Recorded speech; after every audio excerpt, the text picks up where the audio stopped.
It's a Note 10. Not the Note 10 you thought it was. The Mi Note 10. Bang, bang. Now, people, this is a different price point. Of course, it comes from Xiaomi. This starts at $550. So, why don't we do it? Oh, by the way, this one, Midnight Black, 128 GB of storage and 6 gigs of RAM, up to 256, and in different colors, I assume. Aurora Green, Glacier White, and Midnight Black. This one's Midnight Black. Okay. What is cool about this phone? Well, actually, look at that. 108 megapixel ultra high resolution camera with a 1 by 1.33 super sensor. You're about to be stunned. Well, penta camera, all scenario imaging system. 10x hybrid zoom with OIS. You heard it correctly, penta. Penta, that's 5, a 5-camera setup. I'm gonna compare this setup to some of the other smartphone setups that are out there. 6.47 3D curved AMOLED display, and look at this one, 5260 milliamp hour high capacity battery with 30 watt fast charge. Now, of course, we've seen faster charging than 30 watts in the past, but good enough for a lot of people. And particularly when you pair it with an enormous battery. My goodness gracious. This one doesn't have the top tier Snapdragon processor either, so you kind of make a trade there. So look, that's pretty reminiscent of some other stuff that's on the marketplace, has been on the marketplace. 1, 2, 3, 4, 5 camera setup. There's a 5x zoom, 2x zoom. You have your standard camera with the crazy 108 megapixel sensor. There's a macro camera. Holy moly, look at this. Wide, ultra wide, telephoto, macro. This is what we were talking about the other day. Now it does protrude a little bit, as it would. It's got this mirrored finish, the Midnight Black, a USB Type-C connector for the 30 watt fast charge. There's also a headphone jack on there. There's also an infrared sensor, which these things still pop up here and there. We're gonna get case and some paperwork. This is a basic one to get you up and running. It's got the smoke color to it, although this thing still gets its very own fingerprints. So see that, Will?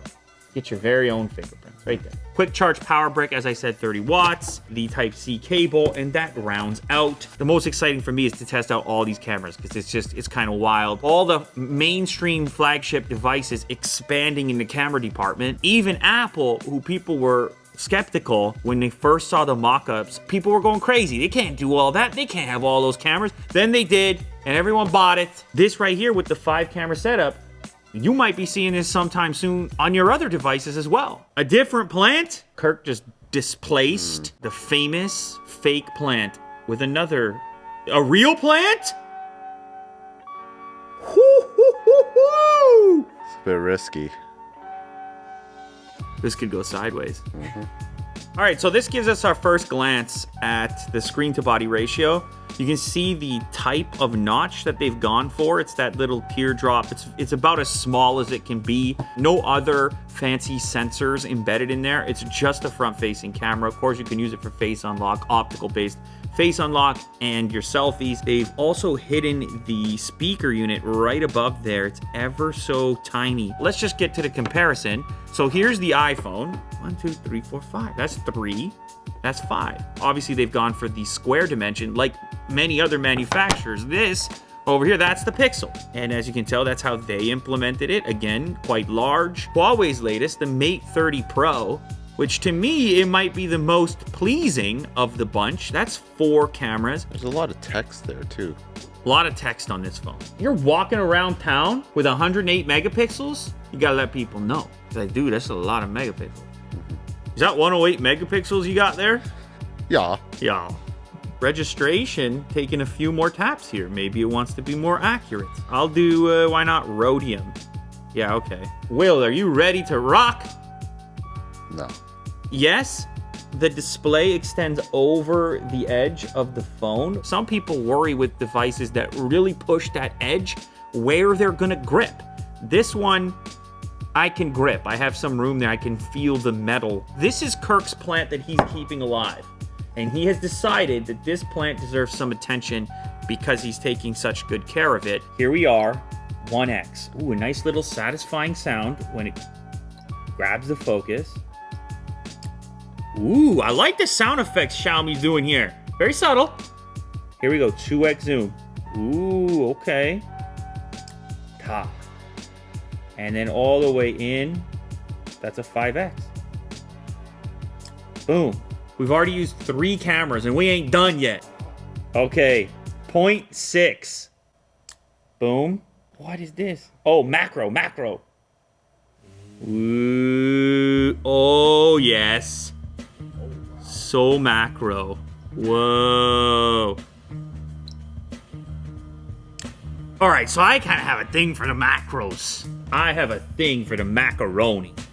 Ladies and gentlemen, look at the cold hard steel. Jack, you ever seen cold hard steel? That's the ultra wide. Obviously a very wide photo, as it would be. That's the idea. The 5X zoom, allow me to examine that.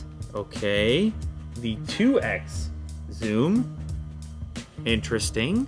Ooh, the main camera is the nicest looking by far. If you look at it, it has slightly more dynamic range. That's tremendous versatility.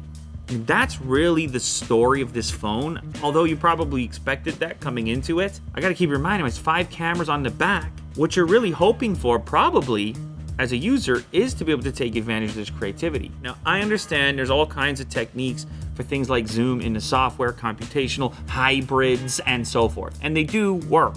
But take macro, for example, there's no real computational version of that I've seen that can replicate a proper macro photo. You're gonna feel confident having it in your pocket if you wanna do something cool. But like, you could have an iPhone sitting here, you gotta get right on that, and now all of a sudden you got dust particles. The focusing distance is just bananas, actually. Look at all the particles on there. Little Couple skin fibers. flakes. There's fibers on there.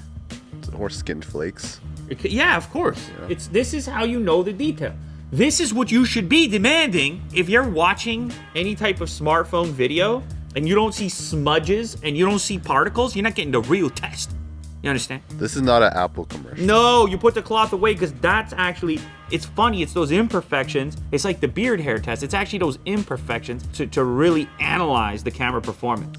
That's a fun camera. Interestingly enough, there's a 108 megapixel option, which they keep as separate, but they put it by default very close to the typical photo mode. Snap it. Ooh, now there's some processing going on. This taking time. Okay, it worked though. I suppose if you want to get crazy with your crop, but if you're not going to get crazy with the crop, you're just making your life miserable storing 108 megapixel photos, obviously. Yeah, 12,000 by 9,000 pixels. 16.17 megabytes per photo. That's trouble. Now, of course, we've also got to try the front-facing camera for obvious reasons. We came, we saw, we conquered. We've done it before, we'll do it again. Those right there are beard hairs.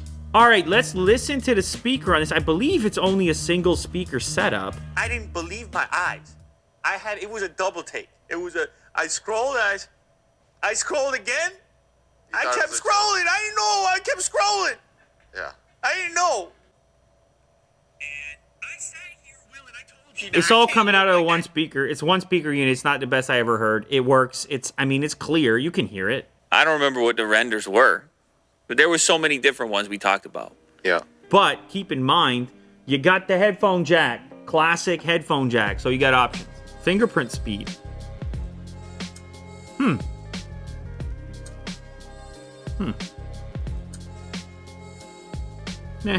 You have to obviously start with the price. It's around $500, $550. This one says, no. They say you can live with the 700 series Snapdragon processor. What you really need is camera versatility. That's what you care about. The camera is your number one priority. Possibly the battery as well. And here's the thing. How many people truly take advantage of the top tier spec from the Snapdragon standpoint? I don't know. I guess that's up to you to determine. It's up to you to decide. But I will say, at least in this preliminary testing, the phone feels plenty fast and snappy. You can do smartphone things on here, but what you can do on top of that is camera things that other smartphones can't do. So it's really a smartphone camera decision as much as it's an overall smartphone decision. So if camera is your top priority, I think you're probably going to want to take a look at this device if you have around $500. Sponsored by Joan. Joan is a booking system for meeting rooms, and it starts with its very own tablet, Joan 6. The tablet allows you to find and schedule meetings in your office space. This avoids the hassle of accidentally walking into meeting rooms or not knowing when a room is free. Now the Zone 6 is wireless and you don't have to use a drill to install it. It uses a magnetic mount and 3M adhesive to mount wherever you want it. It also has an e-ink display which has up to 3 months of battery life. Now the best part is that it syncs up to your calendar and apps like Slack, Microsoft Teams, and WebEx. Now if you want more info about Zone, you can check out the link down below and use the promo code UnboxZone for exclusive discounts.